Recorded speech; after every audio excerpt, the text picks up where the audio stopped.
nulle part de mémoire des Ivoiriens, le président Alassane Ouattara n'a appelé les jeunes dans les rues pour manifester contre quoi que ce soit. Nulle part. Mais par contre, on trouve qu'à chaque fois, des leaders politiques en panne d'idées novatrices, en panne de politique en faveur des jeunes, qui n'arrivent pas à se conformer aux règles démocratiques, ont toujours appelé ces jeunes-là à manifester au détriment des institutions républicaines qui doivent pouvoir organiser les élections à chaque fois. Donc, il y a manipulation et instrumentalisation de la jeunesse, mais ces leaders politiques sont connus en Côte d'Ivoire. Ils sont partout, sauf au RHDP. Ils sont où? Notamment ceux qui ont appelé à manifestation à chaque fois pour pouvoir se faire entendre, pour pouvoir exister sur la scène politique par l'instrumentalisation de la jeunesse. Même c'est connu, la désobéissance civile, c'est connu, l'instrumentalisation des grèves légitimes des étudiants le front républicain. En 92, c'est connu. La marche d'IADA au nord.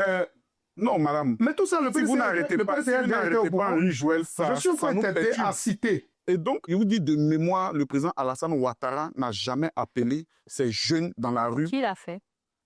Madame, vous êtes en Côte d'Ivoire, vous devrez le savoir. Je cite des faits qui sont factuels. Laurent Gbagbo l'a fait en 2000 parce qu'il estimait qu'il a été volé. Vous êtes d'accord avec moi? En 2010, pendant toute la gestion de 2000 à 2010, on n'a fait qu'appeler les jeunes dans les rues, dans les agoras, au lieu de les emmener dans les salles de classe. Mais ils ont été... Mais madame, moi qui préhilais, j'ai été militant du Front populaire ivoirien. Moi qui préhilais, j'ai été dans le dernier bureau national de Konaté Navigué qui est aujourd'hui cadre du PPAC. Je comprends pourquoi tu me refuses de citer le Front républicain et la marche du RDN. Tu ne savais pas.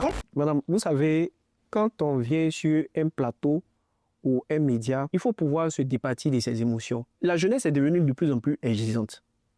Cette jeunesse a soif de transparence, de démocratie, de liberté d'expression. Et pour cela, le PPACI n'a pas besoin d'instrumentaliser un quelconque jeune pour que ces jeunes-là puissent comprendre en réalité les enjeux qui se déroulent sur notre scène politique. Je vais vous donner un exemple. À plusieurs reprises, vous pouvez entendre le secrétaire exécutif du RHGP, M.